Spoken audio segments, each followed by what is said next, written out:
बिस्मिल्लाहिर्रहमानिर्रहीम। अस्सलाम वालेकुम। आज मैं आपके लिए बेसन की बर्फ़ी की रेसिपी लेकर आई हूँ। ज़बरदस्त रेसिपी है, ज़रूर ट्राई करें।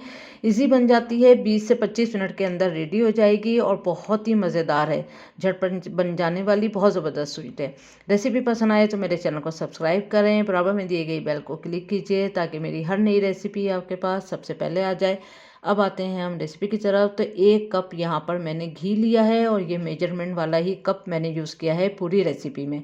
और ये मैंने पिघला हुआ घी लिया है, आप देख सकते हैं। इसके अंदर जाएगा तकरीबन 2.5 कप के करीब जो है बेसन। अब स्लो आंच पे हमने इसको पकाना है तकरीबन 10 मिनट। हल्की आंच पे 10 मिनट पकाएंगे क्योंकि इसका कलर चेंज नहीं होना चाहिए और बर्न भी नहीं होना चाहिए बिल्कुल भी।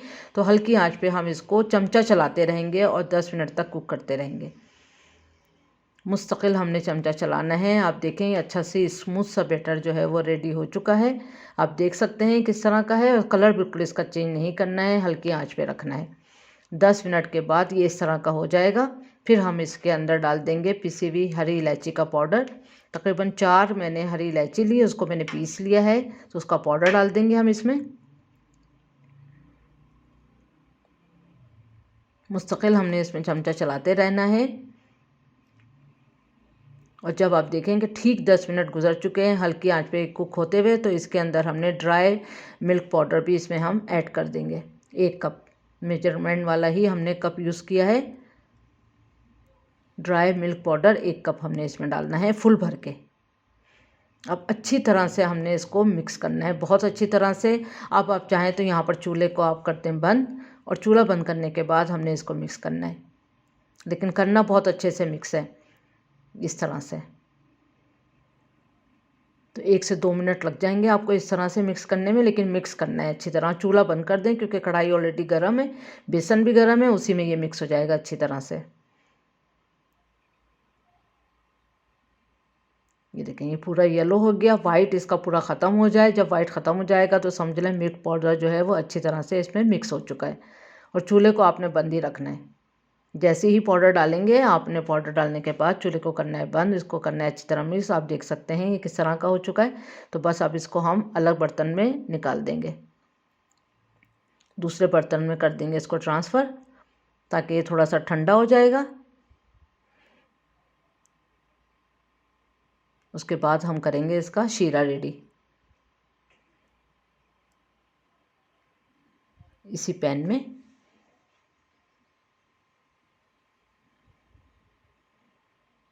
में डालते हैं हम चीनी।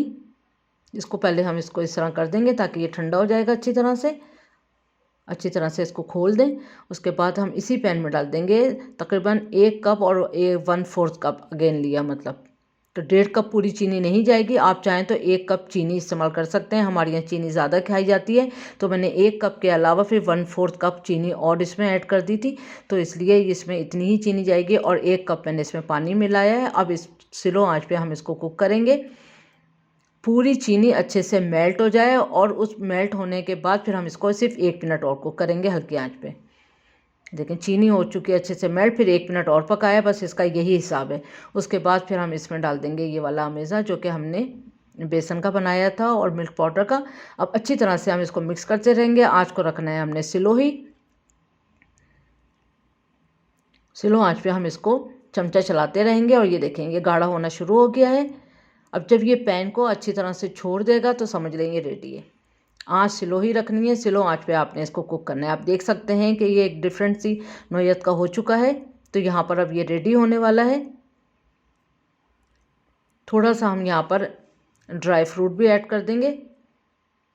थोड़ा सा आप ड्राई फ्रूट अंदर डाल सकते हैं, अगर आप चाहें तो ना डालें, सिर्फ ऊपर से ही गार्निश करें। लेकिन यहाँ पर मैंने बारीक कटे पिस्ते, बारीक कटे बादाम और हल्के सा कोकोनट भी इसमें मिक्स कर दिया था।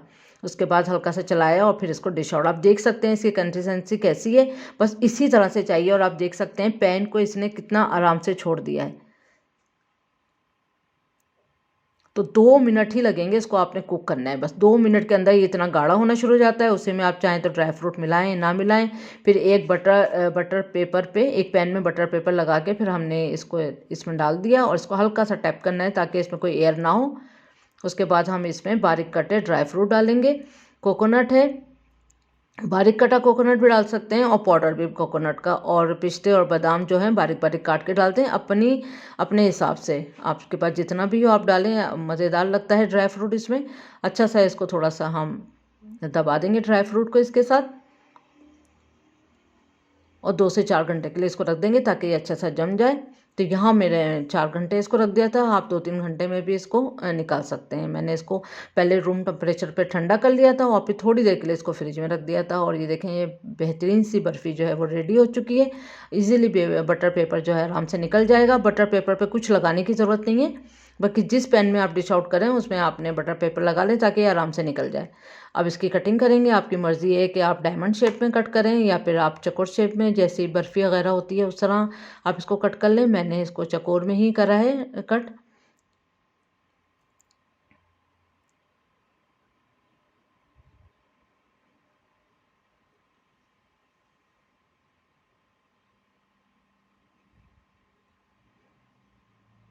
ये देखें कितनी बेहतरीन सी रेडी हो चुकी है। और चाहें तो आप बटर पेपर के ऊपर भी थोड़ा सा ड्राई फ्रूट छिड़क दें और फिर ये अमेज़ा लगाएं, ये भी कर सकते हैं। तो अब इसकी हर एक टुकड़े को हम लगा लेते हैं और इसको डिश आउट करते हैं। तो बहुत ज़बरदस्त सी ये रेसिपी तैयार है, और आराम से आप 4-5 दिन रख के थोड़ा थोड़ा सा खा सकते हैं और अपने फ्रेंड्स को खिलाएं। ज़रूर आपको ये रेसिपी आज की पसंद आने वाली है। मज़ेदार सी बर्फ़ी रेडी है। Thank you for watching. दुआओं में याद रखें। अल्लाह हाफिज़।